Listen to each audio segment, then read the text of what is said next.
I'm gonna sing when the Spirit says sing. When the Spirit says sing, I'm gonna sing right along. Sing when the Spirit says sing.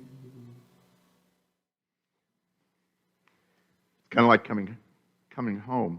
I used to hang out here from about 2005 to 2010. And then I wandered away. And then I wandered back. So here I am. That we're here to talk about celebrating. We're going to celebrate something, and we need to talk a little bit about what that might be. Because what is the self that we're going to celebrate?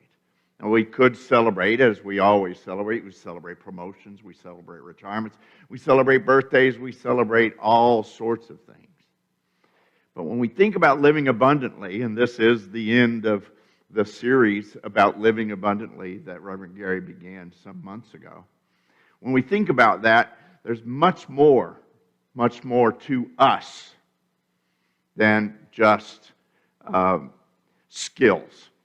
Reverend Margot mentioned a little bit about what kind of skills we bring into a situation, and I wanted to mention that early on because one of the things that happens as you get older, there's some younger folk in here, but some of us have noticed that the skills begin to decline. When you find out that climbing a ladder, as an example, is not quite, well, it's actually more thrilling than it was when I was 5. And whenever my wife hears me open up that thing in the garage, so I can climb up and change the air conditioning filter, she gets very angry if I get up there before she's been there to catch me and call 911. So there's skills that she thinks I've lost that I'm sure that I haven't because I was upstairs already. But nevertheless, things change. And so the celebration is much more about things other than those kinds of skills. First thing that Reverend Margot mentioned is that you are the light of the world. Jesus told us that you're the light of the world. And that's an important element of what we might celebrate. This what you are. Not a who you are, but a what you are. The light of the world. When you think about that, combined with something that Eric Butterworth told us, it really is special. And what Eric Butterworth said is that we are an Eachness in the Allness of God. We are an Eachness in the Allness of God. Think about that. You are an idea in the mind of God. And you've been produced as a single element in the mind of God. And that means that the light that you are, is an individual light that only you can shine. No one else ever has been able to shine a light that's the light you can shine. Nobody else ever will be able to do that. Jesus told us not to hide that light. You remember that old song that we sang in Vacation Bible School? That song about not hiding our light. Well, our light depends on how much we want to shine, but also what we shine depends upon how much we're connected to the divine, that's within each and every one of us. So you've got a very special opportunity, and that is to illuminate parts of the world, parts of people's lives that only you can do. I want to have a little disagreement. Maybe it's not a disagreement. It's a completion of what Reverend Margot mentioned. She mentioned something from Teilhard de Chardin that says, and you guys have probably all heard that we are spiritual beings having a human experience. That we're spiritual beings having a human experience. But Thomas Keating, who is another Catholic priest, suggests that the truth of it is that when we become fully human, we are fully divine. That it is the divine spiritual experience that is the full human experience. We're not put here just to have, as spiritual beings, to have this human experience and then we die. Now, there's a bumper sticker that talks about that, but it's not exactly that way that they say that. The point is that we are, as human beings, really divine beings and spiritual beings. So it's not about the separate action in our lives. Thinking about that, we begin to look back over the history of our life.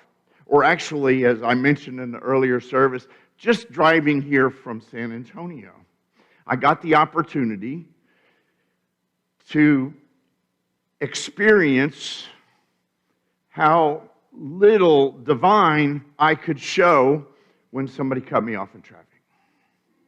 When you drive the speed limit on I-35, you discover that people don't like you very much, and that they tend to want to push your car along a little bit. Maybe you get better gas mileage that way, but they don't really want you to drive 70 miles an hour in an 85 or a 90 mile an hour speed zone that is out there on I-35 coming here. The truth of it is that it's really hard. It's really hard to show up as the divine. It's hard to show up with a light shining that is the light of God. Because that's not how we're raised. That's not how we live.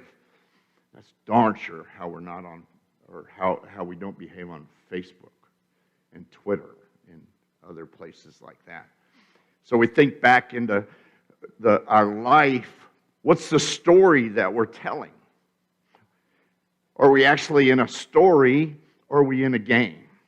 My wife worked as an associate in a law firm, and she spent about 5 years. And she tells a story about how she could not stand playing the game. To try to be a partner in a law firm, it's a game. You have to do this, and then you have to do that, and then you have to do that, and then you have to do that. And then now you're a partner, and whoops, the game starts again. It's a whole new game that you got to play. And yet, that was the way her life went for 5 years, until she made some other decisions. Another way to look at this is that when we begin to tell the story of our life, are we telling the story of the plot of our life? In other words, this happened, then he did this, and then she did that, and then she said this, and he said that.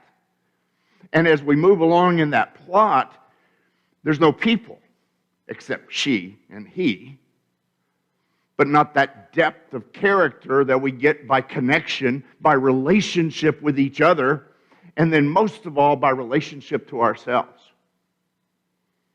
When you're playing that game of life, all you're doing is rolling the dice to see how many spaces you can move.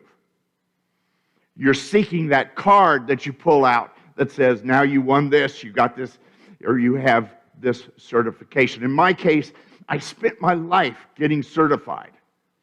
And I ended up now being just certifiable. The truth of my life is that I just kept trying to get the next piece of paper that said I was a smart person. Or that, and the same thing kind of happened when I decided I needed to be an LUT. And then I decided I was leading a church as an LUT, but I really thought I needed to become ordained in order to be more real. But the truth of the matter is, I'm still just the same guy that's standing up telling you a story. And when I begin to tell the story of who I am and get out of that plot and get into the story of who I am, that's the story of the life that we celebrate. Not the plot and not the game. There's a woman named Imelda Shanklin, and she wrote a book, and we talked about it earlier. I've owned the book for about 20 years, and I finally read it. In the last couple of weeks, since Gary talked to me about this. And notice it says, what are you? Not who are you. Not what's your name and where were you born or any of those pieces of the plot. The question is, what are you? And that what are you is the light of the world. And eachness in the allness of God. That's what you are. She talks about in there about the impersonal and the personal. Now the impersonal is that of you which is of God. It is unchangeable. You can't change the light of the world. You can hide the light of the world. You can filter the light of the world, and so it only points in a certain way based upon your history or whatever has happened to you in terms of plot. But you can't change that light. All you can do is cover it up or change how it shows up. That personal of you is how you choose to live through that light. In other words, as I'm driving down the road, I get choices. I get personal choices about what I think, hand gestures, whatever it is that may happen in traffic. That's my choice. That's my personal choice. And she talks to us about the elements of choice, elements of our lives that are important to us. And each one of these has to do with that idea in the mind of God that we are, but it also has to do with that the personal elements that we can change. Now, Imelda does not cut a lot of slack. As an example, when it comes to the physical, she says, if you're not physically fit,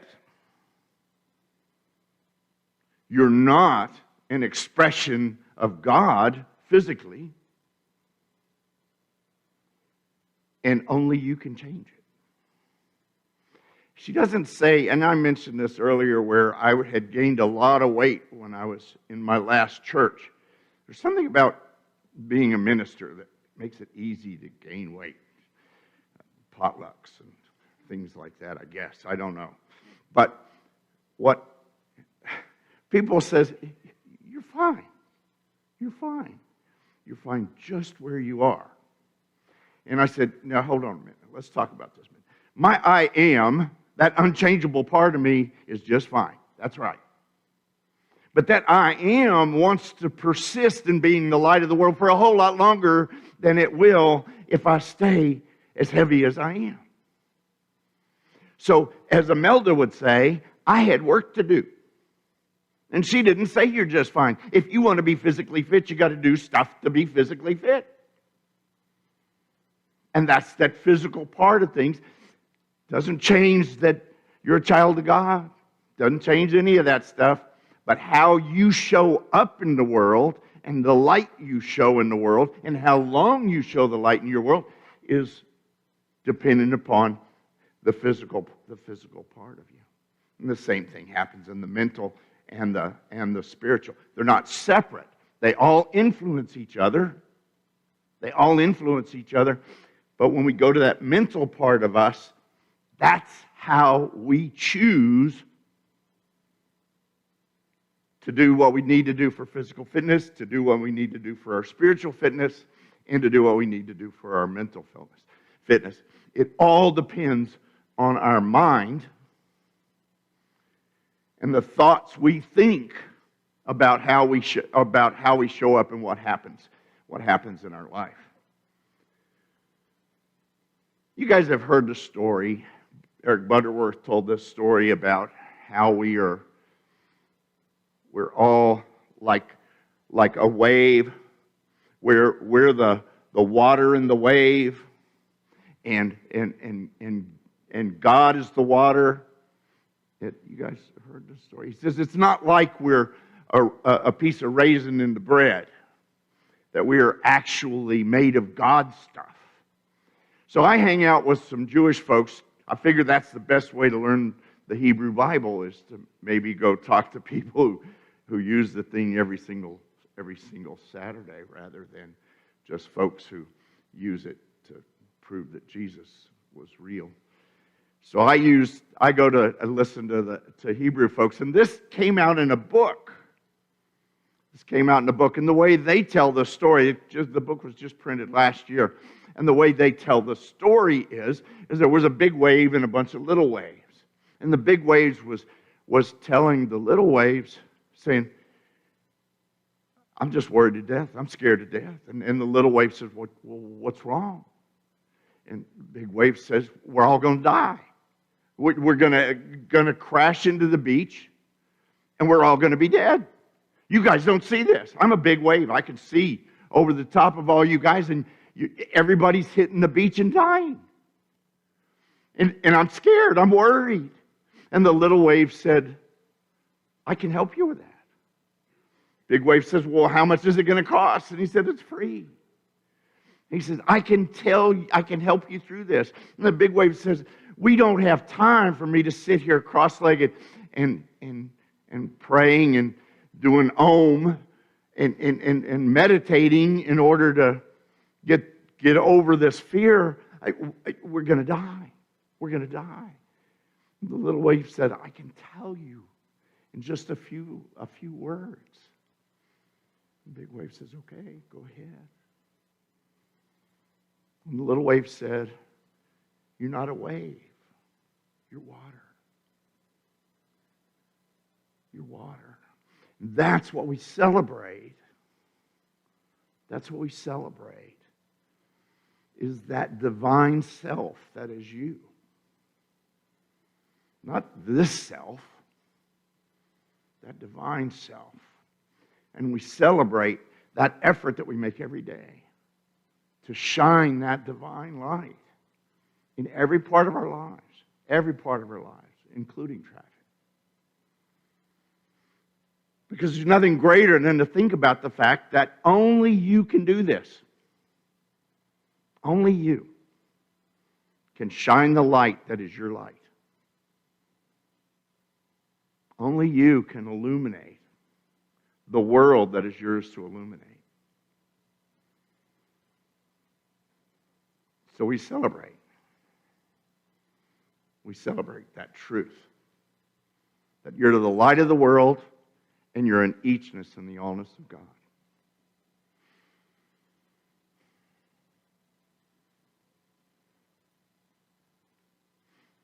So let's get into a space that you're comfortable with. Realize that the pew is holding you up. Gravity's got you. Just take in a few cleansing breaths. Take in that deep breath and just let it go. And as you let go of tension, let go of concerns, let go of fears.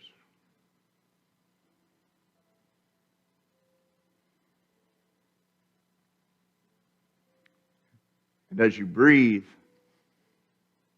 with each breath, say to yourself, I celebrate my Eachness in the Allness of God.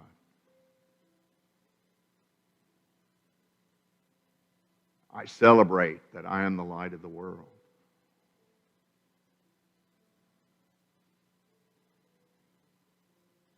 I celebrate my Eachness in the Allness of God. I celebrate that I am the light of the world.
I celebrate that I am the light of the world.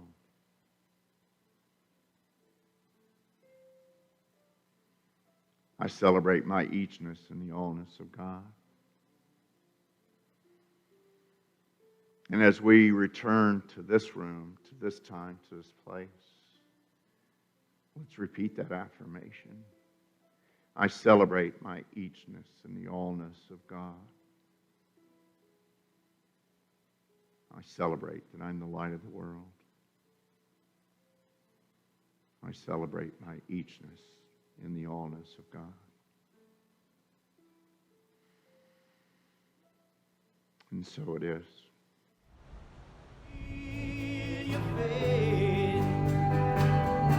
Step back.